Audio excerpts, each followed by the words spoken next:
United States. Obviously, we have problems with the way that we relate to one another, whether they're in our community or in our family. That just reminds me, here in Jackson, Tennessee, where I'm originally from and live now, we're already starting off the year with an anti-violence march. We've already had 3 murders in Jackson, Tennessee in 2016, and we're not all the way out of the month of January, the first month of the year. Definitely seem like we're dysfunctional. I actually, when I was doing the research for today's show, just in general on family, and I Googled African American families or black families, most of those search results came back. The destruction of the African American family, the problems with the African American family, yes, the detriment of the, all these negative connotations on the search. So I tried myself to put in a more specific search, an idea that we brought up here earlier in the show, rebuilding the black family. Nothing came back. Okay. Nothing came back. So that means it's up to us to start back redefining what our families mean and what the purpose of our families are. And like we said earlier, we just need to go back and get the ideas from Africa, because they got the idea.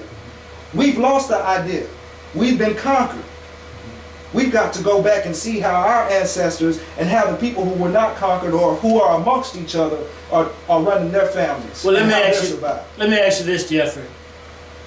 In terms of culture, environment, is it also a good idea for African Americans to generate and create a culture and a family and a value system from what we see here in terms of the problems that we face? In other words, adversity, dire situation, create innovation and creativity.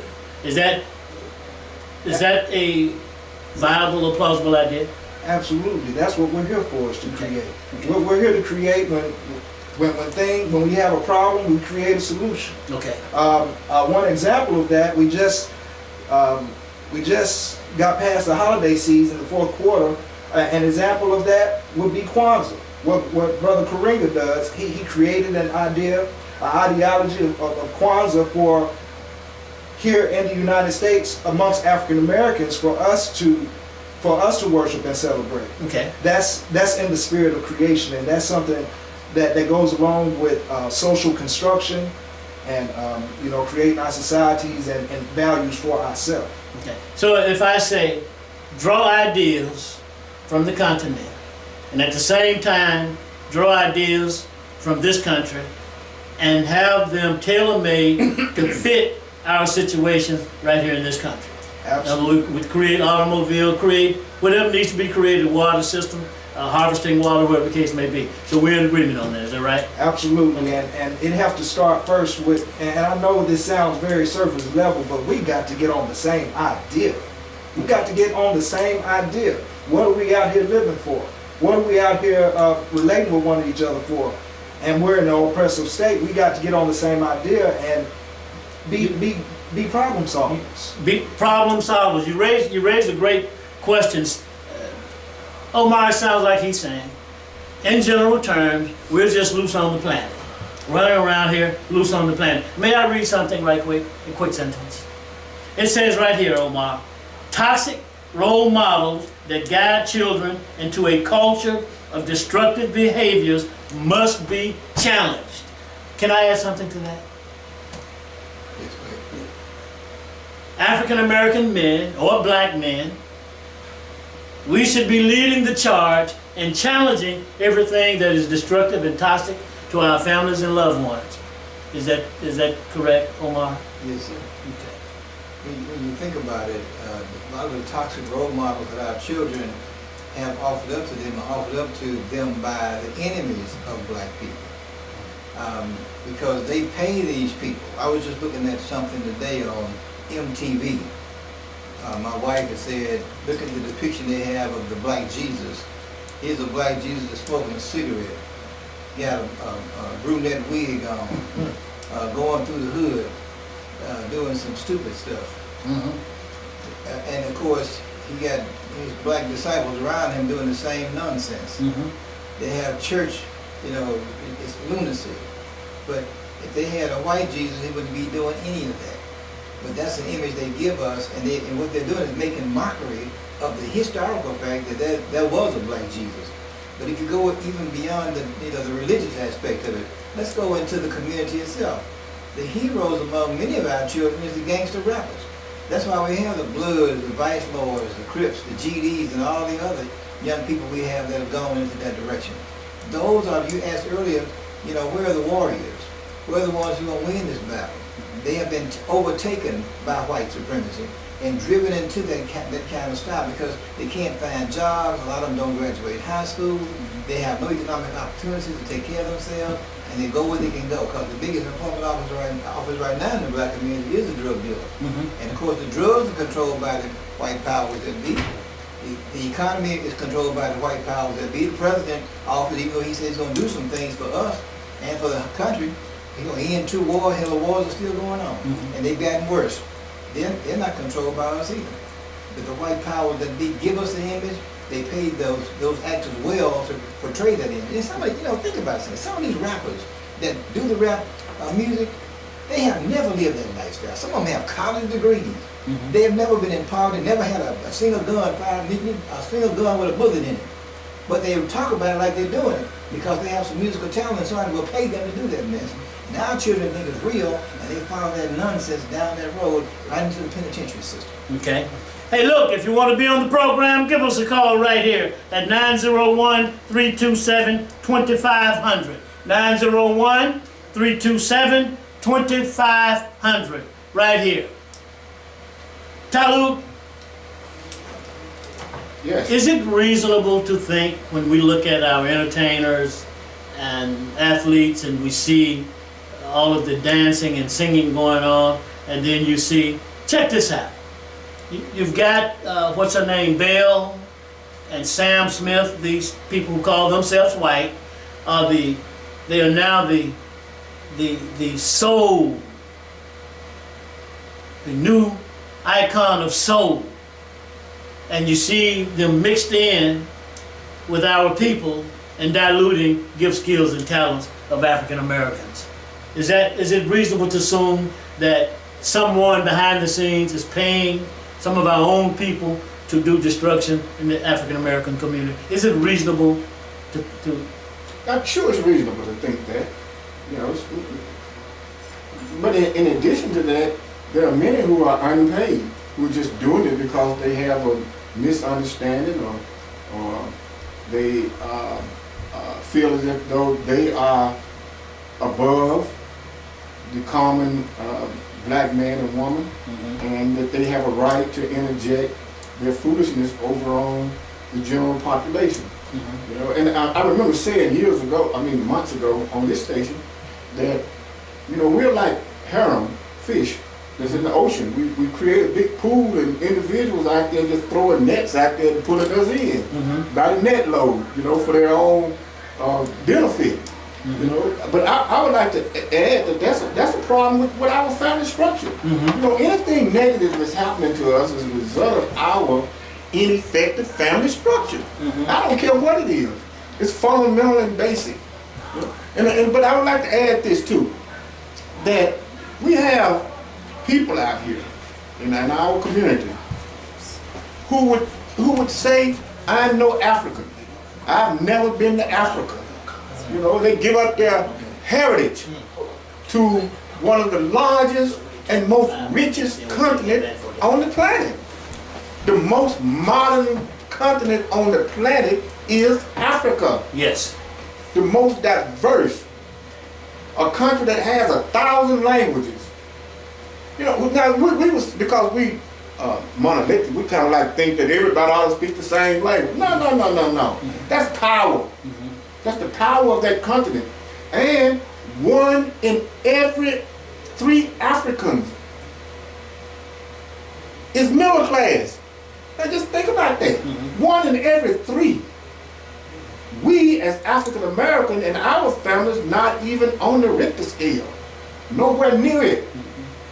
Okay? So Are we foolish enough to give up our heritage? To give up our place on the continent of Africa for what? For America?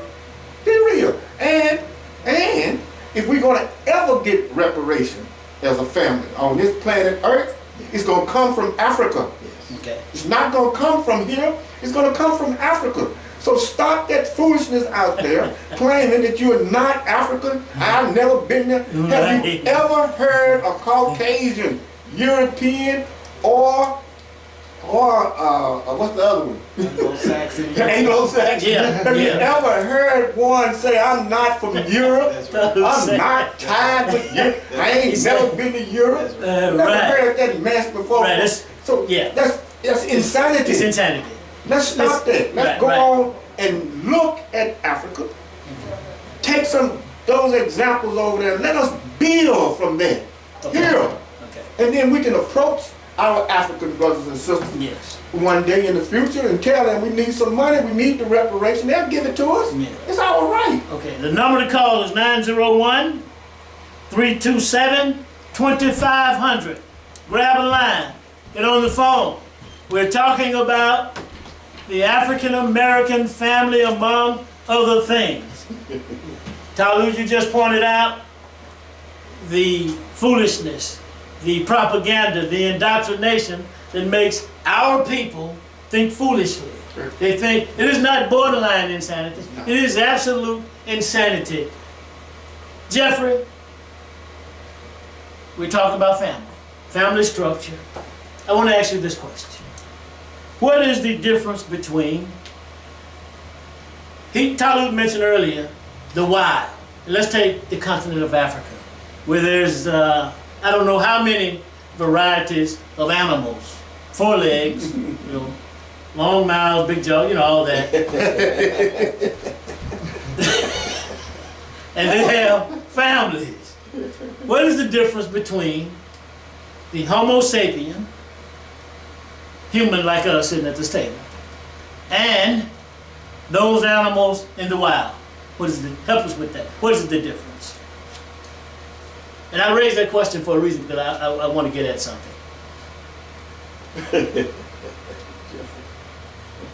Let me help you with it. What another great Let me help you question with it. there.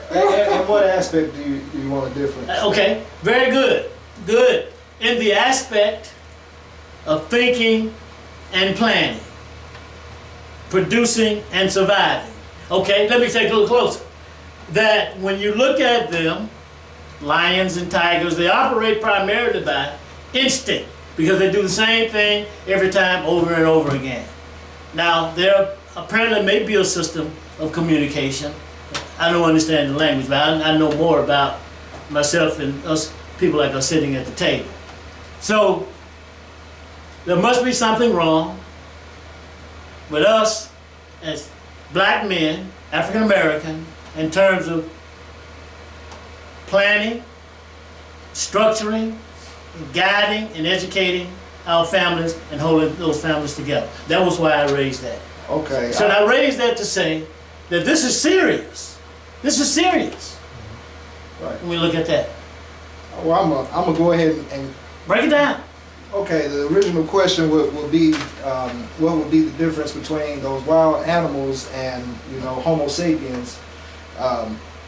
One thing that came to my mind instantly when you helped me out a little bit was you said that they have instinct. Instinct is based, to me, that represents a need. The difference with us is we have needs and things that we desire, which are wants. We also have the ability to be, well, I guess they would also, because you can condition animals as well, but through images and radio, we're fed a lot of things that we don't necessarily need, and so we lose. It would be more easier to lose our purpose. And when it comes to men planning, I think that we're having that hard time here as human African Homo sapien males. Is that I think we brought up this in a previous show. We're not able to plan our families well because, one, we've lost our will, and that will being whatever the purpose is that we're trying to achieve or our goal. And so I think it's going to be important for us to define that goal first, and then we'll be able to dive in and make better plans for the future. Okay. And No. like we've been saying earlier, yes, it is. We do need the soldiers. We have to reconceptualize the African American male and his role. It may not necessarily be for us to be macho and just go get money. It may just be for us to focus on our survival and protect and defend ourselves and our family. Right. And So that's as the primary. right. So as goal. men, we have the capacity or the ability to operate from instinct as well as thinking. We possess both. And something is wrong when we have to have this discussion. Like Talud said, people may ask, why are you all even talking about that? Because as men, we recognize a need. And so I say again, at some point, let's stop talking and start walking. Now, the other thing is, Omar, in terms of what we're looking at today,